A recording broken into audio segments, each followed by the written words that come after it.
দাতা এবং আমাদের দেশের যশস্বী প্রধানমন্ত্রী নরেন্দ্র মোদীজি যখন 2014 সালে এই ভারতবর্ষের দায়িত্ব ভার পেয়েছেন তখন থেকে উনি আমাদের কৃষকদের জন্য এক অনন্য নজির সৃষ্টি করেছেন এবং দীর্ঘ 1 দশক ধরে মোদীজির নেতৃত্বে আমাদের ছোট্ট রাজ্য ত্রিপুরার কৃষকরাও বিভিন্ন প্রকল্পের মাধ্যমে স্বনির্ভর হচ্ছে।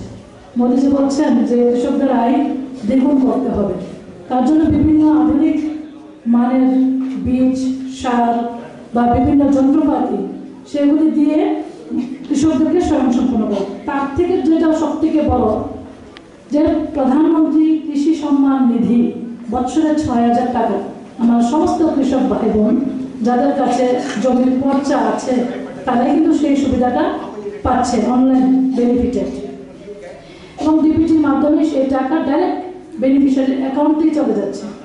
তো কৃষকদের যে আয় সুনিশ্চিতকরণ সেটা মোদীজি কিন্তু করেছেন। এবং ফসল বীমা যোজনা, প্রধানমন্ত্রী ফসল বীমা যোজনা, অনেক সময় দেখা যায় বিভিন্ন দুর্যোগপূর্ণ সময়ে আমার গরিব অংশের ক্ষুদ্র মাঝারি কৃষক ভাই বোনরা যখন তাদের কৃষি ফলান বিভিন্ন দুর্যোগের কারণে সেই কৃষি নষ্ট হয়ে যায়, যখন ইন্স্যুরেন্স থাকে আপনি কিন্তু সেই ক্ষতিপূরণ আপনারা পান। তো সেটাও কিন্তু মোদীজির নেতৃত্বে আমাদের ছোট্ট ত্রিপুরা এবং আমার সিপাহীজলা জেলার কৃষক ভাই বোনরা কিন্তু সেই স্কিমের সুবিধা পাচ্ছেন। এবং আমাদের কেসিসি কিষাণ ক্রেডিট কার্ড, তার মাধ্যমে লোনের ব্যবস্থা, অল্প সুদের লোনের ব্যবস্থা, মানে মুদ্রা কথা হলো 1 দশক ধরে আমাদের মোদীজির নেতৃত্বে কৃষক ভাই বোনদের উন্নয়ন, আমাদের যারা মা বোনদেরকেও অর্থনৈতিকভাবে সামাজিকভাবে উন্নয়ন করার জন্য আমরা অনেক এখানে ভিলেজ অর্গানাইজেশন আছে, প্রায় একটা অর্গানাইজেশনের আন্ডারে 300-400 এসএসজি দিদিরা আছেন। আমরাও চাইছি ফার্ম মেশিনারি দেওয়ার মাধ্যমে মা বোনদেরকেও আরও কীভাবে স্বনির্ভর করা যায়। আপনারা সবাই জানেন মোদীজি ড্রোন নমো দিদি, আমাদের ড্রোনের যে বিষয়টা সেটা আমাদের দিদিদের দ্বারা সেটা কিন্তু প্রশিক্ষণ করানো হচ্ছে, মানে আমাদের মা বোনদেরকে উন্নয়নের শিখরে নিয়ে যাওয়ার জন্য মোদীজি কাজ করছেন। এবং আমাদের আপনারা সবাই জানেন এই ভারতবর্ষ কৃষি প্রধান দেশ, এই ভারতবর্ষের অর্থনীতি সেটা কৃষি সেটা আমাদের মূল ভিত। সুতরাং এই ভিতটাকে শক্ত করার জন্য দীর্ঘ 9 বছর ধরে মোদীজি কাজ করছেন। এবং আগামী দিনে আমাদের রাজ্যের জনপ্রিয় মুখ্যমন্ত্রী প্রফেসর ডক্টর মানিক সাহাজির নেতৃত্বে এবং আমাদের কঠোর পরিশ্রমী কৃষিমন্ত্রী শ্রদ্ধেয় রতনলাল নাথ মহোদয়, ওনার নেতৃত্বে আমাদের এই রাজ্যের কৃষক ভাই বোনরাও আগামী দিনে অন্যান্য রাজ্যের সঙ্গে পাল্লা দিয়ে আমরা আমাদের ছোট্ট রাজ্যের কৃষক ভাই বোনদেরকে আমরা উন্নত করার লক্ষ্যে আমরা কাজ করছি। এবং আগামী দিনে কৃষক ভাই বোনদেরকে অল্প পরিশ্রমে অল্প সময়ে এবং আধুনিক মানের কৃষি ব্যবস্থার মাধ্যমে কীভাবে আরও স্বয়ংসম্পূর্ণ করা যায় সেই বিষয়ে আরও বিস্তারিত বিবেচনা করা হচ্ছে।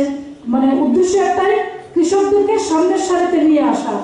কারণ বিগত দিনে আমরা দেখেছি কৃষকরা সব সময় কঠোর পরিশ্রম করত, কৃষক আছে বলে তাদের উৎপাদন ধান, ফল, ফুল, আমাদের সবজি সেগুলো উৎপাদন করছে বলে কিন্তু আমরা বেঁচে আছি। কিন্তু তারপরেও কৃষকরা দীর্ঘদিন এই দেশ স্বাধীনতার মানে 75-77 বছর পরও আমি বলবো যে এখন বঞ্চিত করে আছে। কিন্তু মোদীজির নেতৃত্বে আমাদের কৃষকদেরকে সামনের সারিতে নিয়ে আসার জন্য মোদীজি 2014 সাল থেকে একটানা কাজ করে আসছেন।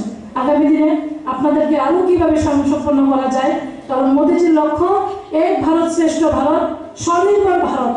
সেটা তখনই সম্ভব যখন আমাদের সমস্ত কৃষক ভাই বোনরা যখন স্বয়ংসম্পন্ন হবে, আমরা সমস্ত নাগরিকরা যখন আমরা স্বয়ংসম্পন্ন হব। আপনারা সবাই জানেন যে মোদীজি বলছেন আমাদের এই ভারতবর্ষকে বিকশিত ভারতবর্ষ হিসাবে গড়ে তুলবেন। সালটা হলো 2047, আগামী প্রায় 24-25 বছর। এবং এই 25টা বছর আমরা এই দেশের নাগরিক হিসাবে আমাদেরও কিছু কর্তব্য আছে। আমরা যেরকম সাংবিধানিক অধিকার আছে যে আমার এটা চাই অন্য অবস্থা বাসস্থান, তো সেই বিষয়গুলির সঙ্গে আমাদেরও কিছু কর্তব্য আছে এই দেশকে এই আমাদের ভারতবর্ষকে সুরক্ষিত করা, বিকশিত করা, শ্রেষ্ঠ করা। মোদীজি বলছেন শ্রেষ্ঠ ভারতবর্ষ, আমাদের রাজ্যের মাননীয় মুখ্যমন্ত্রী বলছেন এক ত্রিপুরা শ্রেষ্ঠ ত্রিপুরা।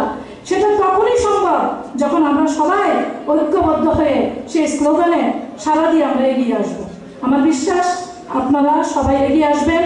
এই সরকার যেভাবে কাজ করছে অন্তিম ব্যক্তির উন্নয়নের জন্য, সেটা আমি গর্বের সঙ্গে বলতে চাই যে বিগত দিনে আমরা কখনো দেখিনি কোনো দেশের রাষ্ট্রপ্রধান সবকা সাথ, সবকা বিকাশ, সবকা বিশ্বাস, সবকা প্রয়াস এই ধরনের মন্ত্রকে সামনে রেখে কাজ করতে, এবং শুধু সেটা মন্ত্র নয়, সেটা প্রত্যেকটা কার্যক্রমে মোদীজি কিন্তু আমাদেরকে উপলব্ধি করিয়েছেন। এবং আমাদের রাজ্যের মাননীয় মুখ্যমন্ত্রী মহোদয়ের নেতৃত্বে আমাদের রাজ্য সরকার এই 2018 সাল থেকে এই রাজ্য প্রতিষ্ঠিত হওয়ার পর থেকে এই রাজ্যের জাতি জনজাতি, হিন্দু মুসলিম, আমরা সবাই বিভিন্ন ধর্মের আমরা লোক কিন্তু এখানে বসবাস করি, কিন্তু আমাদের মধ্যে একটা সুখ শান্তির একটা সমৃদ্ধির যে বাতাবরণ, সেটা কিন্তু আরো অনেক মসৃণ হয়েছে।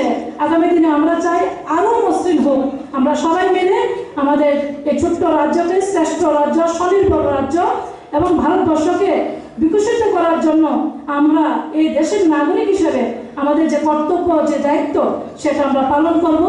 এই আশাটুকু আপনাদের কাছে রেখে আমি আবারও আজকের এই অনুষ্ঠানে আমার হৃদয়ের অন্তঃস্থল থেকে আপনাদেরকে অনেক অনেক প্রণাম, শ্রদ্ধা নিবেদন করে আমার আলোচনা এখানে শেষ করলাম। জয় হিন্দ, জয় ভারত। এবং মাননীয় মন্ত্রী মহোদয়কে অসংখ্য ধন্যবাদ। উনি এত ব্যস্ততার পরেও আমাদের মধ্যে এসেছেন আমাদের এই জেলার ক্ষুদ্র মাঝারি কৃষক ভাই বোনদেরকে সম্মান প্রদান করার জন্য। আপনাকে অনেক অনেক ধন্যবাদ জানিয়ে আমার কথা বলা শেষ করলাম। জয় হিন্দ, জয় ভারত, জয় ত্রিপুরা।